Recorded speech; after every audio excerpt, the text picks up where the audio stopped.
Broadcasting from the commodity capital of the world, Zurich, Switzerland, this is Insider's Guide to Energy.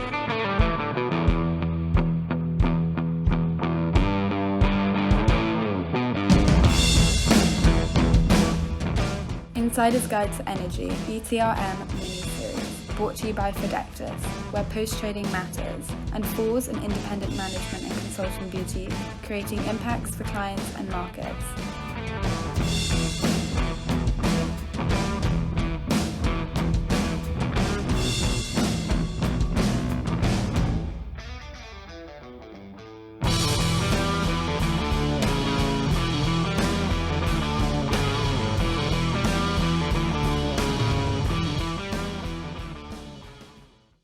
Welcome to Insider's Guide to Energy ETRM mini-series. Today we're with Inatech.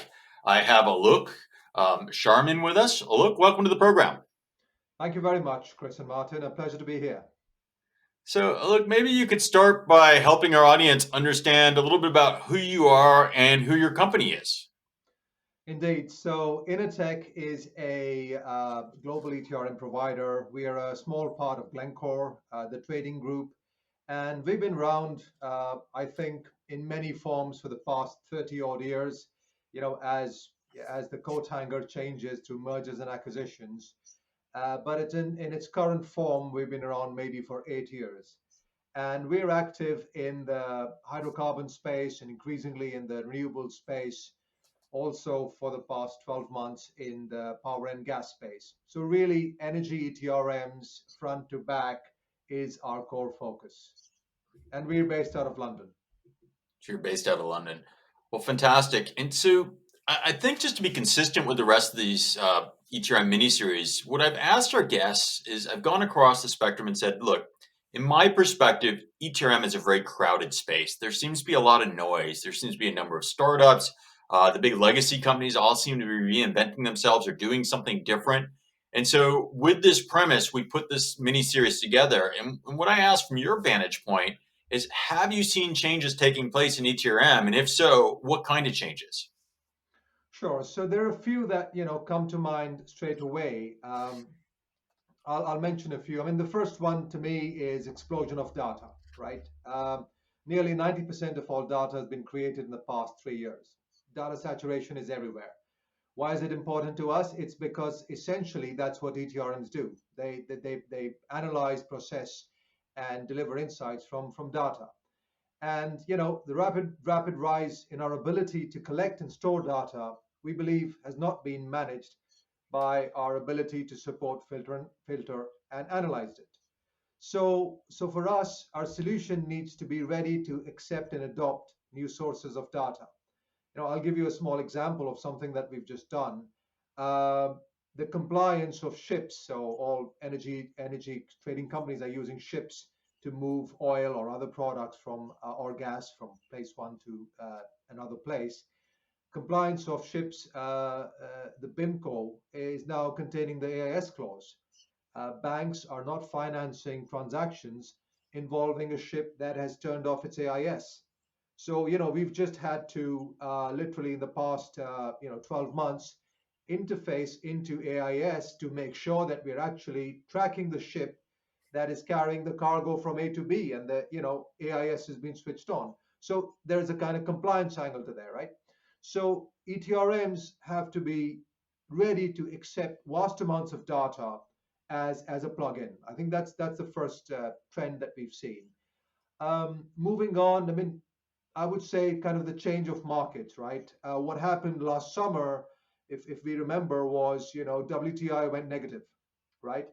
And that mostly broke a lot of valuation models that were based on Black-Scholes. Black-Scholes basically looks at, asset values that are more than zero. So, immediately what everyone started doing at that point was responding to the market and say, hang on, guys, what do we do here in a market that can actually go below zero? And then, we'll perhaps get into it later on in the show, but those needed to be replaced by, displaced back or backclear or whatever models, the clients chose. The third point I want to make real quickly is a change of the user. We are now dealing with what I call, because I'm old, I call it the Uber generation. right? Folks that have just come out of university, really smart people on the trading floor, and they look at some of the systems that have been around and sort of cry, right? I mean, why are these gray screens looking at us? And 90% of the real estate is something that I can't even use. And then you press to save, go on to the next step. I mean, it could be quite mind numbing. So we have to respond. We have to respond to that particular need, and we have to make sure that our design is user friendly. And the last thing I'll say here is what I guess everybody is talking about, which is the decarbonization. The Fit for 55.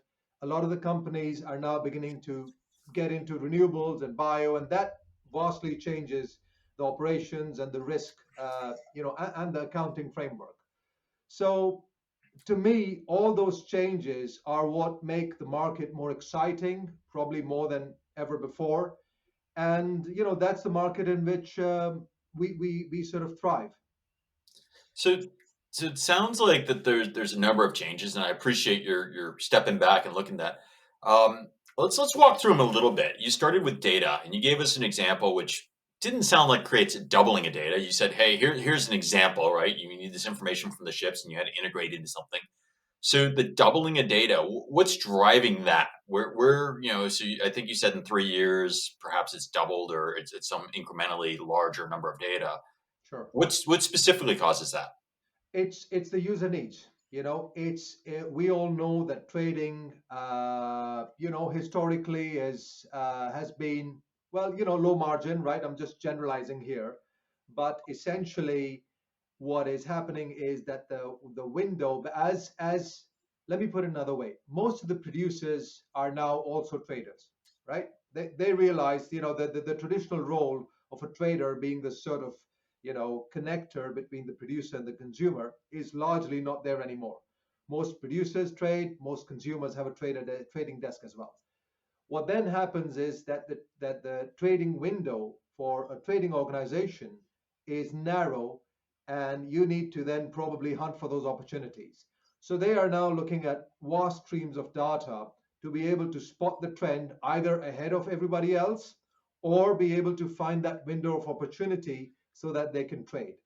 So, one of the paradoxes of energy trading and ETRM systems is I don't think I've ever seen a trader use an ETRM, right? It's generally, you start with deal capture. And guess what's happened when you've had deal capture? The trader's job is largely finished. So we've got to push the envelope and say, what is it that would make somebody who is trading use a trading and risk management system? So all the data is probably coming, from there, uh, the market side of things. And then, of course, as you go across the value chain, you start to get operational data, you start to get, risk data, market risk, operational risk, currency risk, all of that. There are various data sets that folks want to plug in just to be able to see their position versus the market. And that's where, an ETRM can help because it has the workflow built into it. It can be the sort of, the fishbone on which everything else hangs. Got it. Yeah, that I would completely subscribe that data is more and more important in trading activities. But in that context, I'm a bit curious now how Inatech solution works. I mean, usually what I've seen and what is I think quite common in trading organizations that they have for the purpose of data management, potentially a separate system, maybe in-house built or a different vendor that provides them with a data management solution. So is it then the case that Inatech's ETM solution also acts as a data management solution that can not just consume like time series data, deal data, static data, but also store or collect, store, capture, validate those kind of data, and then distribute those data? Correct. I mean, that's where we're going. Where are we there yet? 100%? Probably not. But what we can see is that, certainly for one of our customers, we've got this, and I'm not a technical guy, but this data lake concept, right? Where you've got pools of data sort of coming into one place, and then they run their MIS, their, the Tableau, the ClickView, the sort of Power BI, whatever tool you've got, they run that on top of that data lake, because siloed data just creates inefficient decision making. Yeah. And at the Yep. end of the day, and this is perhaps another mantra of ours, effectively an ETRM started as a workflow system, right? So that you could bring somebody fresh off the university and train them into doing the various steps, but has evolved into a decision support system, right? Right now we are Yep. very different, maybe 2 decades or 3 decades on from commodity trading. We are a different level of sophistication and what people require is not just, don't just tell me what to do, but also offer me some insights, right? The system should be intuitive enough. So the classic case of let's just create a system and then bookend it with some reporting on one side and on the other is not exciting anymore, because no one wants to look at a Excel report at the end of the solution, right? They want alerts through the workflow. So that's where I think what Innertech is trying to do is we're trying to look at it from a holistic point of view, understanding that an ETRM may not be the only solution. In fact, in most of the cases, it's probably not the only solution, certainly for large traders, but holds that essential workflow of which various systems can plug in and contribute onto it. Right? That's kind of the way that we see the market evolving. Okay, so you made me curious now about the the whole topic data management. You mentioned this data lake that you built for a client. Is that a custom solution that only that client is using, or do you provide then maybe a module as part of the ETM solution that acts as a data management module, and the client can decide whether he wants to add this as a module, or I mean, how do you cope with that in that context? So the right answer, Martin, is it's horses for courses right now, right? We would love to standardize it, right? But right now, it depends on the sophistication level. It depends on the proprietary nature of everybody's information. So I want to be able to pull the Platts curves, but I want only my people to see my curves, right? So that's the sort of demand that we see. So right now, what we've done is for this particular client, we have created this data lake and this concept. And I'm a non-technical guy, as you'll see, but the vision was given to us, which was think of the data as a bucket, right? And we want to be able to pull any data at any time. So let's evolve the reporting from the fixed format, row and column based, reports that are, I mean, they just won't hack it, because they're good for one scenario probably, but I think all of us have been in commodity trading long enough to know that, that scenario will probably change, next month. So what do you do then? What do you analyze then? So this hangover that ETRM companies have of, give me your report now and then I will develop it. Yeah, but 3 months later, the business has changed. What are you going to do then? You're going to develop another report. It's very static. And so that's where we're moving to be able to, and, various tools. I mean, for another client, they have this ETL, right? I think it's called the ETL technology, which is something transform and load. So basically, ClickView and Tableau, which are the Power BI, the MIS tools out there, are offering those possibilities from a feature set point of view to say, put all your data in there. You can then put an MIS reporting tool on top of it, and just run your insights from there. Okay, cool. Thanks. I think I got it now. I think we covered this whole topic, data management. fairly wide. I mean, at least I understood now in what direction you're moving towards. But maybe let's move or shift the conversation a bit. What I'm very interested is in what, first of all, the relationship between Innertech and Glencore is. I think there is quite a strong relationship. And secondly, up to my understanding and how I perceived Innertech's solution is that your core focus or core markets were the shipping and bunkering market. But it seems that you decided a bit longer ago already to extend the range of commodities that you cover with your ETM solution. Maybe you can bring a bit of light into those two aspects. Sure. So firstly, yeah, Glencore, we are a wholly owned subsidiary. We are an arm's distance company from Glencore. That's usually the second question that I'm asked, right? Which is, first is who are you? The second one is, how involved is Glencore in your business? But look, if we just look at it from a, let's say, from a business point of view, our business runs because clients use our solution and use it to run their business, right? So it's principally a relationship of trust. And so Glencore, being a financial investor, understands that that is the base on which our relationship is built. So, the legal and the compliance frameworks are there, but this is the way that our clients understand it, that, at the end of the day, the solution, we work with Glencore companies and with third-party companies, predominantly third-party companies, actually, across the space. You are quite right.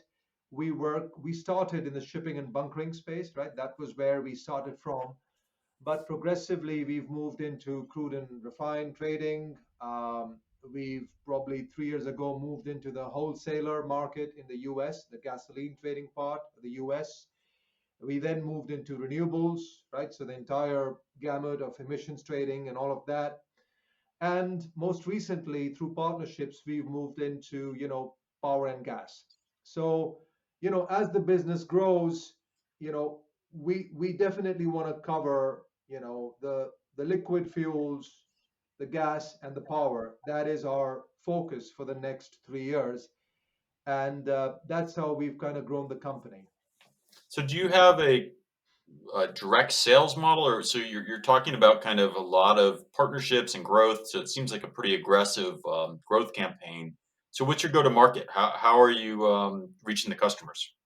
So we have a direct, pretty much till now we've grown direct, and we've sort of had a decent amount of growth. I mean, my boss will tell me it's not enough, right? But that's kind of capitalism for you. Um, but we've had a good amount of growth. We've grown through a direct sales force. We have representatives in most of the major locations where the trading hubs across the world. We have recently started partnering on the implementation side, just because, you know, the Inatech solution, at least if I look at the tech oil solution, which is our, sort of, let's call it the oil trading solution, we are covering really from trading right up until tax, right? So trading operations, risk, inventory, settlements, accounting, finance, and tax. And what we found is that certainly on the accounting and finance side of things, there is a lot of localization that needs to be done on a solution. So we've partnered with companies that have more knowledge or a better local knowledge about things like tax, certainly in the US. And so implementation, we are open. I mean, it's normally us, but can also be, another company who might be better placed.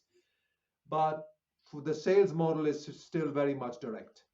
Okay, so you have this direct sales model. You talk a bit about partnering some more in here, um, and so I get if you're coming from the hydrocarbon space. So what's pulling you out to power and gas? I mean, what is making that transition? Are your customers driving that, or is it just a growth plan?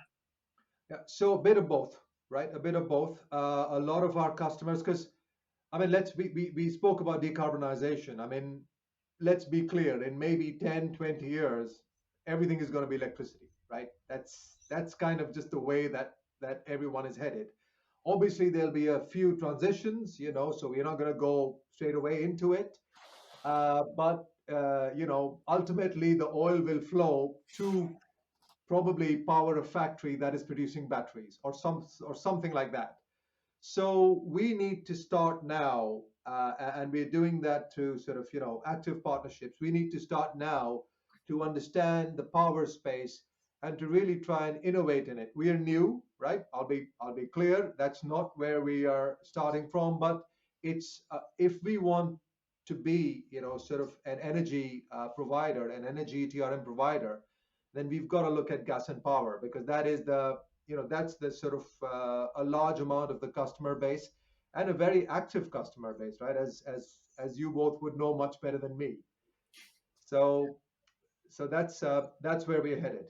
Awesome. Thank you.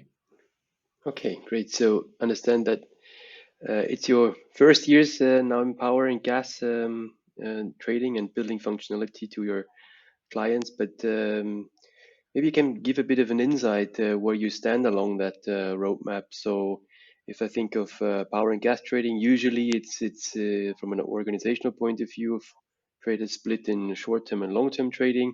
And obviously short-term trading has much more requirements to cope with the volatile prices and volume forecasts, where you need then also a real-time, for example, real-time position management module, and of course a robust risk management that has the right risk key figures in place, and the system is able to calculate and monitor those numbers. So maybe you can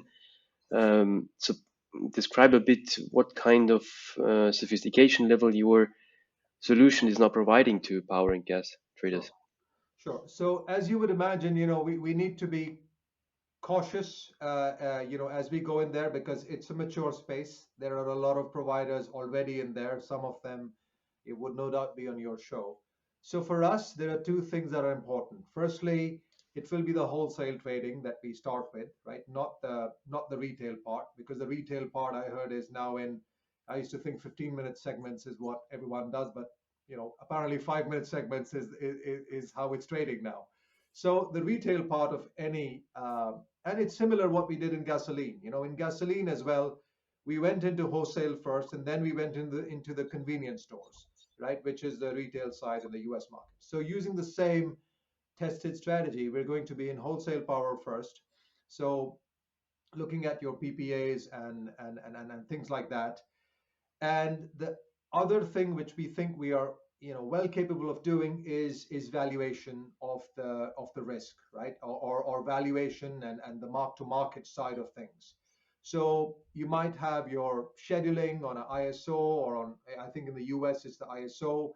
You might have your scheduling on through another system, but ultimately, Tech Oil will be able to absorb your positions and we will be able to market them, and you can sort of conduct your risk management from there. So that's kind of where we want to go in first. Obviously, with existing customers first, right? We are not, we don't want to just suddenly change our strategy. We are probably right now very, I want to say oil and gas driven, right? So we want to continue that. But with existing customers who might have, a power desk that is, one or two folks just doing, power on another system, there is a possibility of absorbing that. We are under no doubt, and I'm under no doubt that it's a change of DNA, right? And that's how I speak to our teams, because the user experience is very different. The user and we are very driven by user experience. So a power trader will look at an oil ETRM and probably laugh or maybe cry. I think they're going to cry, right? So because 90% of the things are not relevant to them. Gas, the same thing. I need to know where it is, where it's going, what the rate is. That's it. I don't need a whole host of other information required. So that's we are taking a measured approach to that, and that's an evolution. I say it's not a revolution, but it's an evolution of Innertech into that space. Yeah, understood. Yeah, and gas and power is Does definitely that more make sense? I standardized. mean, you know more about this than me. Does that make sense, or what do you think? Entirely. I mean, I think if you can somehow in that context group power and gas in a similar class, and that is for me completely different if I look at the market dynamics and the way products are traded compared to oil and bunker and shipping markets. That's definitely an development. I understand that you're at the beginning. What I also understood is that you grow the capabilities for power and gas trading within your system with your users. That's, I think, one key message that I heard out of it. And in that context, you mentioned PPAs. I think that's a very, very interesting topic that is driving, especially Europe as well. So again, there, what is your, I mean, the your solution providing in there? I can see that other players, other vendors in the market also develop their system further to be able to capture those complex structures, which PPAs can be, but also be able to capture the hedges that they might conduct in order to manage risk well. And what also is very important there and complex is then the valuation and the risk management when it comes to PPAs. So maybe you can outline a bit along the PPAs, what kind of capabilities and functionality you are providing currently. Sure. So I think from the onset, I talk a little bit techie here, right? We are not going to enhance anything. It's gonna be a ground up, separate development, probably driven through a partnership that sort of exclusively caters for power, because we cannot modify. I think it's probably stating the obvious, but you cannot incrementally modify an oil ETRM to cater to power. It's a much faster mechanism. The PPAs are of a complex nature. The various, the grid, right? If you absorb the grid, because the metering of the grid is such that it's very regulated, right? The industry is very regulated, and one can only trade of those particular of those particular points. So for us, it is a brand new development. On the risk side, the interesting thing for us is that what we found is, on the one hand, obviously the risk is different, but on the other, the parameters are exactly the same, right? So you want to see but the expectation is that it should be near instant, right? So nobody wants to see an end of day. We have in the oil world, we have an end of day process that usually runs where settlement people get together. Chris is laughing. He probably knows, what I'm talking about. There's an end of day process that kicks in, takes about 1.5 to 2 hours, right? Maybe less in certain other organizations. And that then produces the management reports for the management to then review the risk, the P&L, all the positions, etc. That world, power is a completely alien world. I took a position, I want to see my VAR right there, right? So how are you going to provide it?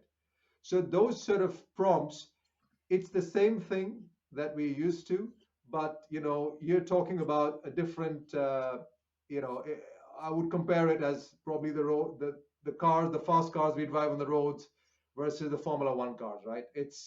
You have to start thinking about it differently. So I will admit that I'm not the expert in this space. I sit in those meetings. I myself am learning, but it's very clear to us that it's not just an adaptation that you sit down with a couple of users and you incrementally develop that functionality. So, So that's just my my sort of gut. so going with your evaluation here in the evolution and the change that you guys are going to, you have a legacy platform. So architecturally, where are you guys at from a platform? What needs to change from what you've built? So how is your platform deployed today? And is it part of this evolution, or is it already evolved? Yeah. So the platform has evolved. I mean, we were always cloud from day one, right? So our architecture, our security, our performance has always been, on that. So we don't really have a legacy, if you say, but it is something that you have to constantly improve. Technology is a bit like fashion. You're either too early or too late. So we have to constantly upgrade. I mean, it's interesting. We're going through the budgeting and planning exercise, and we have those.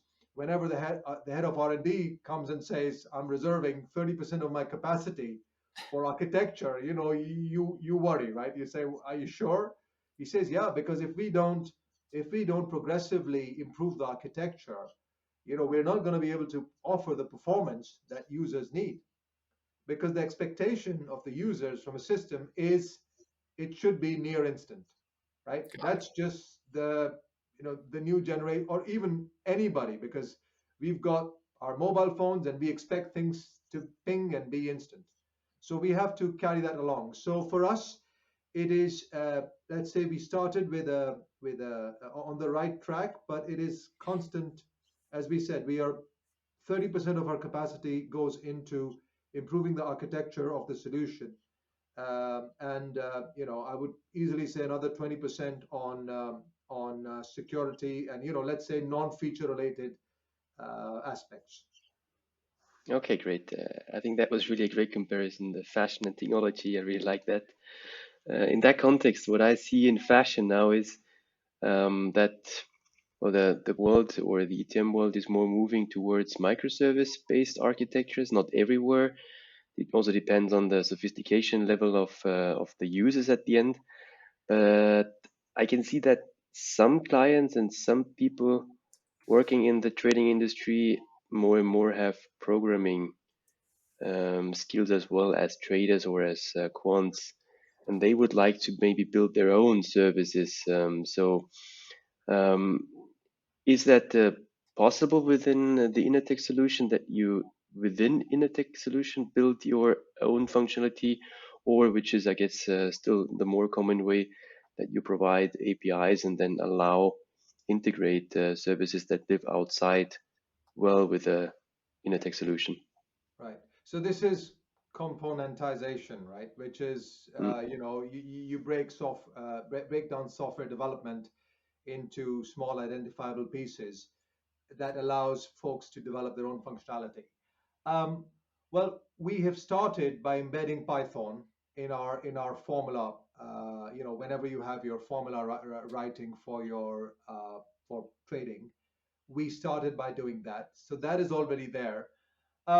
It's a bit of a mixed message, right, Martin? I'll be honest, because we look at ourselves as the ultimate service holders, right? That means if there's anything that is not performing in the software or in the service, because we are Sass, then it is, we take responsibility for it. So there is that fine line that one has to walk whenever one is deploying and supporting a solution that is, being used real time globally, in how much customization we allow and how much customization we can support. So, our base will always be, look, some scripting on the formula side is allowed.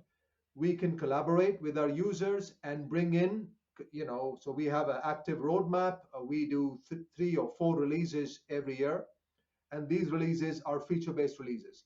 So we are much more capable of creating that code in the software and then perhaps switching it off for other clients, right? So you create it as a configuration in the software and not a customization, because a customization is the poison chalice for a SaaS company. You know, you can't, that's not the model. If you start customizing, so we consider ourselves in that space where we say, if it's good for the rest of our customers, let's put it on the roadmap, let's develop it as a configuration, and then if certain other customers don't want it, we can switch it off. Okay, so you productize whatever you can productize, keeping kind of a quality of control approach throughout your solution. You give as much as possible to your customer. You have some Python and some capability to do some, but for something pretty big, you would probably want to have it in the mainstream product, and then if you choose to switch it on, you switch it on. If you choose not to, it's switched off for you. Was what I heard you just say. Clear. Yes, Okay, that's so exactly. so let's talk a little bit about the ecosystem. You alluded to partners and bits and pieces of this already. You've just talked about kind of components and breaking things down. So what kind of ecosystems are already in place? Do you have partners involved today, and how integrated are they? Like how does a partnership work with your solution? Yeah, so we are at the beginning of this. Inatech has been, I would say, really busy doing our own thing. So we've got a partnership strategy. Certainly with I want to say most of the, if I call it, the sort of price providers, so Platts, ICE, etc. We've got those partnerships in place. We have implementation strategies in place with certain companies who are implementing our solution. um, we are at the beginning of now, as I said, as we start to get into new commodities, we are exploring partnership, maybe even with existing, competitors, right? That's the way that I would look at it. Why not? If one is strong in a commodity and one wants to, let's say, harmonize across geographies and across commodities, why not partner, Well, right? didn't you already allude to that? You said that in power you already have a partnership. I think I heard Exactly. you say. So maybe you could color, paint a little bit more of the picture for us if you're willing to. Yeah, so at this point, it is at that stage where we are just formulating that. So if maybe if we do this again in the summer, Okay.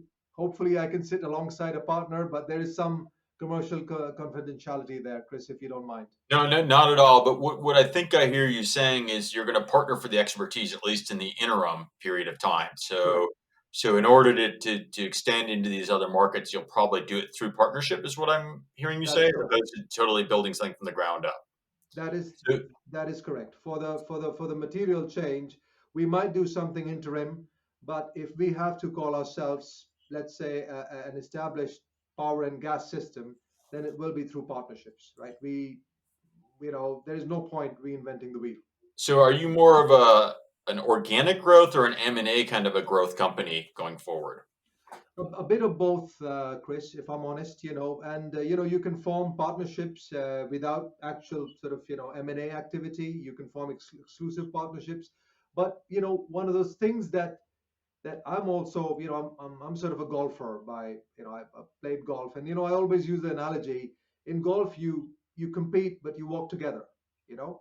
So I think there is some room, especially in a market that is fast consolidating, as as you know as well as me, right?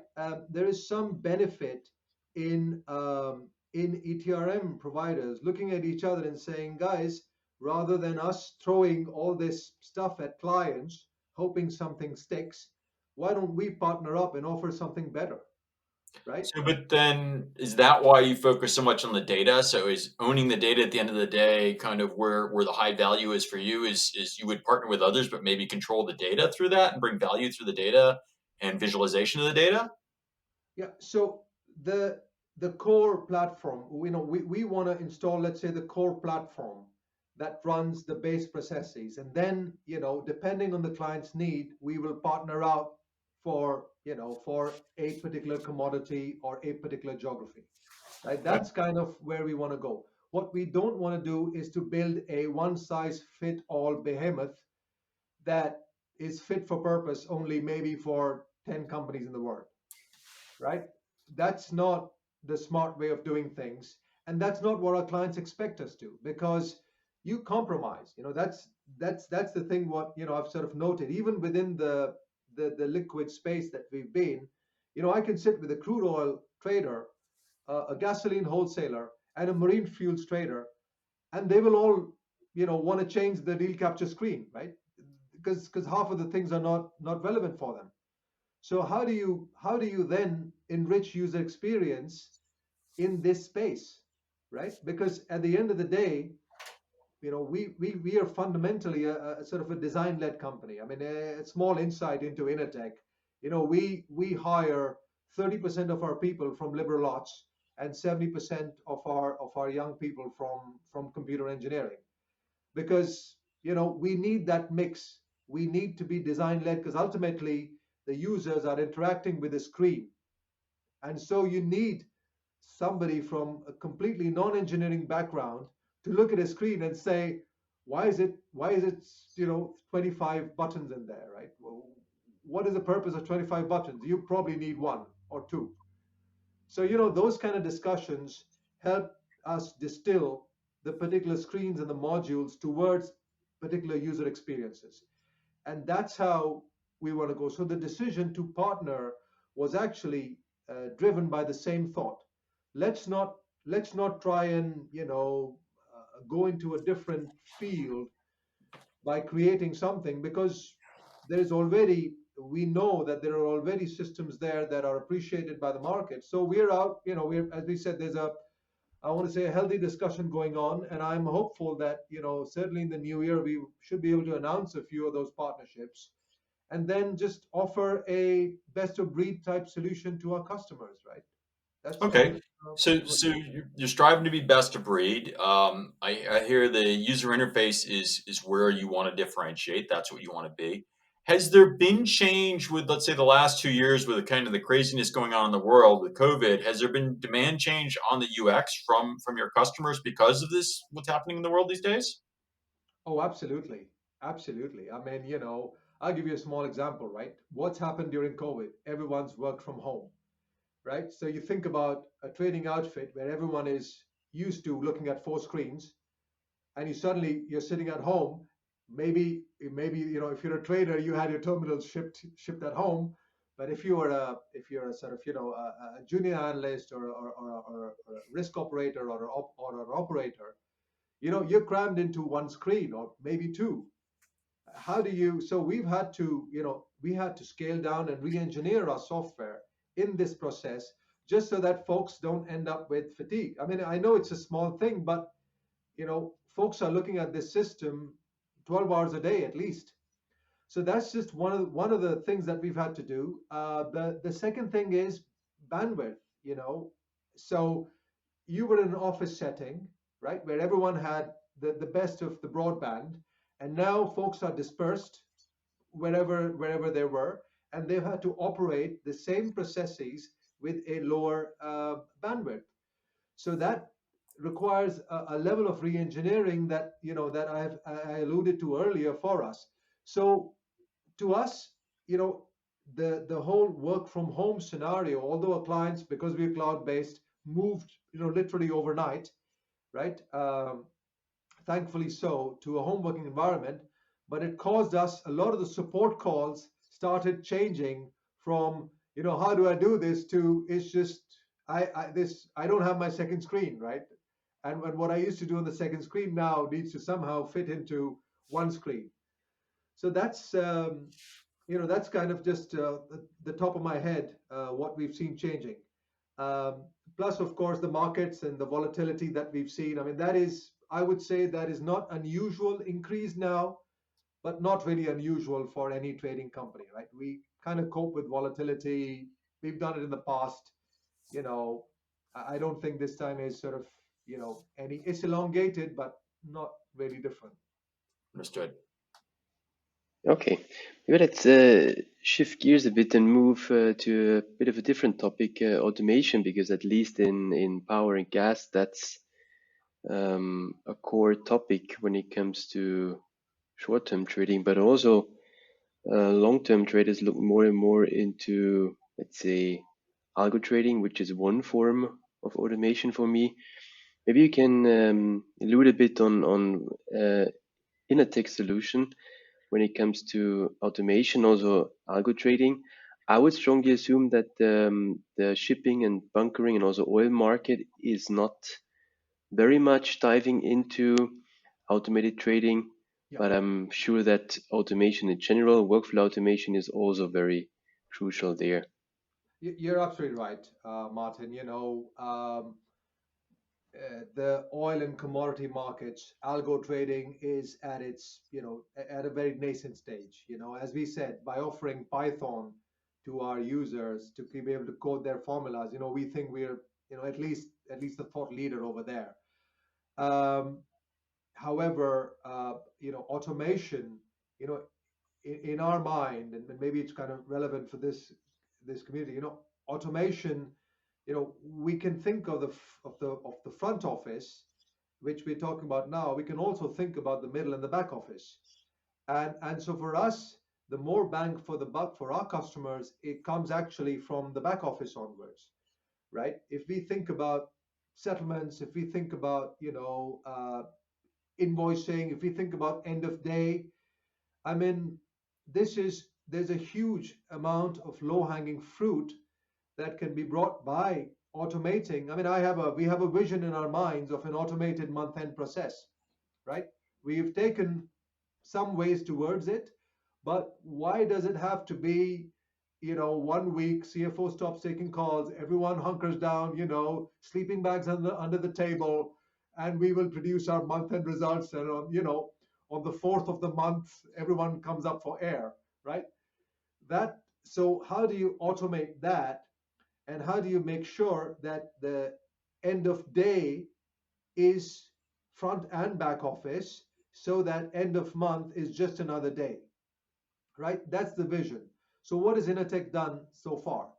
So the Innertech back office, the tech oil, if I call it, tech oil is our solution. The tech oil back office is actually an ERP that we integrated into, a market ERP that we integrated into. So this is Microsoft Business Central, right? It's one of the ERPs. It was the first one on the cloud. That's why we chose it. We can integrate to anything, but our solution comes pre-integrated with this, should the customers want to. And largely speaking, for the middle segment, this works pretty well, right? Because that's what they want. They want an integrated solution. I think you gentlemen know probably better than me the integration topic, and the whole. We could have another webinar just on that, right? On the do's and don'ts around it. Suffice to say that integration is a big topic, and so we have a pre-integrated solution that is capable of front to back office reconciliation on a daily basis, right? And what we want to try and do is we always, whenever we deploy it, we sit down with our customers and we say, if you want this automated, we can automate it, and then the month end becomes an automated month end. We are not yet there at the automated month end, I'll be honest, because the CFOs traditionally, they want to see, and I don't blame them, right? You don't want everything automatic, black box. We are not sort of there yet, but that's the vision, and that vision has been driven by my CFO, who was, in a former life, he was the CFO of a commodity trading company. So automation has a huge amount of benefit in the back office. When we come to the middle office, again, settlements, right, is probably something, close to your heart. Settlements, why should there be teams of people sitting and punching things from one system to another? Regrettably, it still happens, but there is a lot of low-hanging fruit there. And then once the market evolves, to the same sort of liquidity as an FX or as power, we look at algo trading. But I do want to make one small note. I mean, we hear a lot of IT people being employed by large traders, right? So because some of them have gone from our organization. So I think there is some experimental stuff going on, and probably it's safe to assume there's some experimental stuff going on amongst the commodity traders to see what algo trading can bring. Okay, great. Thanks. Thanks for giving a great overview of your development roadmap in terms of automation. That was very enlightening. I would like to refer to one topic that you mentioned along that elaboration. So you talk quickly about integration. I think that's a very important topic for clients. So to know how they can integrate potentially your solution. I have two questions that I'm very curious about. So how does the integration looks like for your clients? Is it something where you help them like building also the architectural design behind it, which is usually the first step. So which interfaces to build, what do data flow, etc. And secondly, from a technology point of view, what do you provide to ensure integration? Do you provide especially standard APIs for that? Yeah. So the second question I'll take first. So it's API driven, right? Okay. Most of the integration these days is API driven, push or pull, depending on what the client, wants to do. And yeah, so because we've pre-integrated our solution, right? As I say, for a sort of middle-sized tier two trader, we have integrated our solution. We come to the table with certain with a schema, right? Because that's how we know. Now we have to adopt that schema for a SAP or and which we've done, right? SAP, JD Edwards, Oracle, the usual sort of ERP systems out there. And so we adopt that schema for a client that wishes to integrate into a group solution. What we try and advise our clients is, let's do the system to a client that has, let's say, an SAP, right? Let's just take an example. Client that is running a group ERP. We would recommend a month-end reconciliation into that system, which would be their system of record, right? So first we have to decide what is a system of record. If it is a group ERP, then we say, try to maintain the sanctity of our solution where you're doing all your processes within it, but let's send you a month-end, file that reconciles into your chart of accounts, and then you can run from it. Because broadly speaking, the trading company is a separate entity that is trading under its own name. However, reports is a part of a larger group, and the group is running an ERP, right? That's kind of what we've seen so far. So that's an approach that we recommend, because one of the advantages of having a sort of end-to-end ERP from a workflow point of view is exactly that, right? What we started with, which is data. If we've got the data in one place, we can produce the reports, the alerts, the insights that are required. If we then, integrate into another solution, then that usually becomes a much larger project, because you are then just increasing the complexity of the project, and you're going to take longer and probably achieve the same results. Got it. So that's a sort of we lead the discussion with that. But at the end of the day, I can think of each case study where clients have chosen one route or another for various reasons that they might feel. But that's kind of how we like to approach this discussion. Martin, any final thoughts as we're kind of getting up against time here, and we need to get to No, the next. I'm fine. That was, I think, a good elaboration on the topic integration. Thanks, Alok.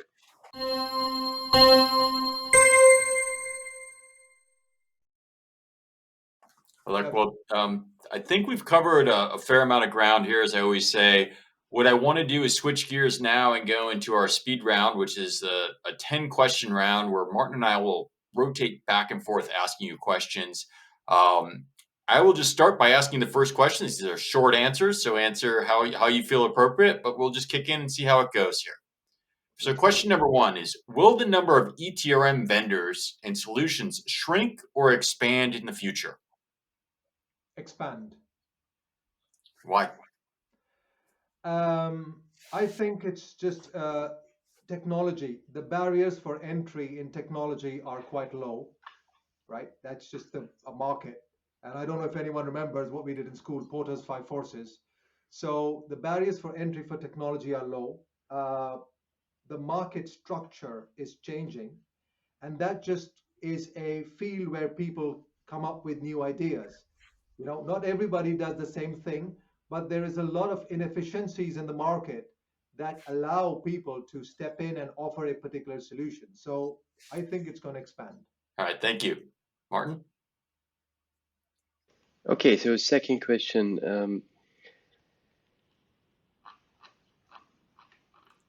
I think the pastor needs to cut that out. Sorry about that. Okay, but let's continue. Second question. How many deals per minute must a modern ETRM or CTRM system today be capable to import? I mean, how long do you have for that answer, right? If we talk about power, we're talking about 5-minute segments. So, that's, I think that is, I actually reject the premise of that question, right? If I may politely, Yeah, okay, because it just depends on the commodity. right. It depends on the client, right? Yep. Suffice to say that a modern architected solution should not have a capacity constraint. Yeah, It should not. As I said, the expectation is I put in a deal, I see my VAR straight away. So if one is a purely, so let's think about a derivative trader, right?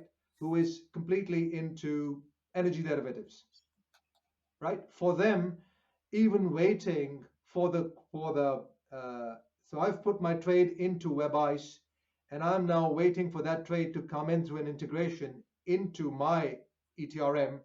That time is too long, might be a couple of minutes. But that time lag of when I used a TT, I used TT to enter it into ICE, and now I'm waiting for that to come and reflect on my VAR. So to me, that is a technology question. And at the end of the day, the technology is quick enough to cater to any amount of deals that a client may wish to push through it. okay, thank you. Thank you. All right, so next question are what commodity types and energy types are you offering, and which ones would you consider your biggest strengths? So Innertech's strength is oil and gas, liquid, bio, renewables. That's where we've grown up. That's our strength. And we are, as we've discussed, we are also, newly into oil, into power and gas, which is a segment of huge interest for us. Great, thank you. Okay. Do you offer a real-time position management module, and how real-time is it? So I think you mentioned it already before. Once there's a new trade, is that directly reflected in the position management module? Is it event-driven from an architectural point of view? Real time, yes. Event driven. Okay. It needs to be real time, yes. Okay. Great. Thank you. Do you have an automated workflow for straight-through processing? Yes. I mean, Okay. that's what is expected. I'm newly into the ETRM industry. Inatech is the only ETRM organization that I work for. So I think that is expected by the users. STP, straight through processing, is just expected by the users these days. Yeah. Okay. Yeah. However, along with the Excel upload of broker worksheets, that always comes in, right? So you cannot only offer an STP. Yeah. That's not what clients expect. Thank you. Okay, great. So next question. Can your ETM solution price Asian options? So this is yes. There's a short answer, but I want to qualify that by saying we're also currently in a project where we're building a proprietary valuation module, right? Mm-hmm. So the technology, and again, this is through partnerships, right? We are embedding a technology that allows our customers to to create their own valuation if you want to step away from the usual valuation models. So yes is the short answer, and you are driven by the customer need. I had a very interesting 10-second digression. I had a very interesting discussion with a company that is a commodity company building its own ETRM, right? That's and they were defending that stance because they said nothing that we want is in the market, right? So and it was actually a valuation model that they were building. They had an advanced risk department that was building their proprietary, because they took a lot of proprietary positions. So the point I'm trying to make is that if one is demand led, if one is market led, you know we would never develop a functionality just because we thought it was a good idea. Everything that's in our solution has been requested by a client at some point or the other. So if you start to turn this whole thing around and say, be led by what your customers need, you usually come to the right answer, right? All right. Okay. And that's kind of where we are. All right, cool. So next question. Are you offering a full integration and implementation service for your ETRM solution? Yes. Okay. Yeah. Okay. So as I've said, it's a front, mid, and back office. It depends on the size of the company and the commodity and so on and so forth. But in our sweet spot, which is hydrocarbons, oil, bio, renewables, it's a front, mid, and back solution integrated and implemented by Innertech. Thank you. Okay. Next question. What is the biggest threat or challenge for third-party ETRM vendors? I think the biggest challenge is really, as I said, stepping away from what the user really wants. I know it's a cliche term, but what we tend to do is listen very closely to our users, because ultimately we believe that once you've created a pool of users, so you can't just focus on one, but once you've created a pool of users, they have skin in the game, and so being led by them is probably the right way. I think the mistake that sometimes companies make is by thinking that something innovative, should be should be developed, and that the market is maybe not advanced enough or not innovative enough to do that. I think that's all of us have fallen into, and historically Inatech as well, all of us have fallen into that trap. But that is the biggest mistake that you can make, is shift your gaze away from what your user community is saying, if not for the full decision making, at least for as a data point as you decide your roadmap. Okay. So we've got two questions left. Sure. This question is a pretty straightforward one. What is your licensing model like today, and do you anticipate it will change in the future? Our licensing model is Sass, so we are annual subscription based, and I don't think it'll change in the future. Thank you. Okay, then last question. Are you offering an API or APIs, and what is the technology behind it? So I'm a little bit on thin ice, being a non-technologist, but yes, we are offering APIs. Can I say microservices? Would that be appropriate answer? Or maybe not? Halfway, but I think the Like a important part RESTful is, API or something like that might be more appropriate. yeah. I So have heard, rest, I've been on those calls. I apologize. I can't give you the technology, but No worries. no worries. I think the important part is that there are APIs. What the technology at the end is more minor detail. Okay, thank you. All right, so we've gotten through our questions. We've gone through pretty much the show. It's like I'd like to give you just a short minute or two to kind of sum up why someone in our audience today who's interested in ETRM or maybe an ETRM specialist would want to reach out to Inatech. So maybe bring your thoughts together if you keep kind of a concise thought of that all. Sure. Well, thank you, Chris and Martin. I think it was a healthy discussion. Why Innertech? I'd probably give just three reasons. I'd probably say the reason number one is that we are looking at not a one-size-fit-all model, right? As I've explained before, Innertech has a system that has a configurable workflow and front to back, deal flow within it. So we do trading, ops, inventory, risk, accounting, tax, and finance. So what that allows a company to do is adopt the best practices for that commodity.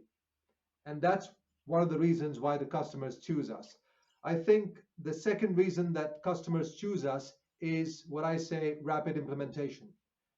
Our model is not to customize, our model is to configure. This is why our implementations run into weeks, right? A few weeks is what our implementation cycle is, certainly not the months and sometimes regrettably years, that is the norm in this environment. And the third thing that I would say, is really key, is the overall return on investment, right? We understand that systems change decisions are now board level decisions. IT and systems are very important. So we work on a return on investment model that can be presented to a board for approval. And we have, having implemented this, dozens of times, we have collected for ourselves that data that allows us to present the ROI to our users and the decision makers. And so I'd probably end it there. I would think that those are the three reasons why Innertech should certainly be given a look. Well, thank you so much for joining us on the show today. I appreciate your time. Thank you again for joining. Thank you. Thank you very much. For our audience, this concludes this episode of Insider's Guide to Energy ETRM miniseries. As you may be aware of by this point, that there are 13 episodes out there. We encourage you to listen to all, compare and contrast, use the chapters function to jump around to listen to the parts you want to hear. And we look forward to speaking to you again from another podcast. Thank you so much for your time. Bye-bye.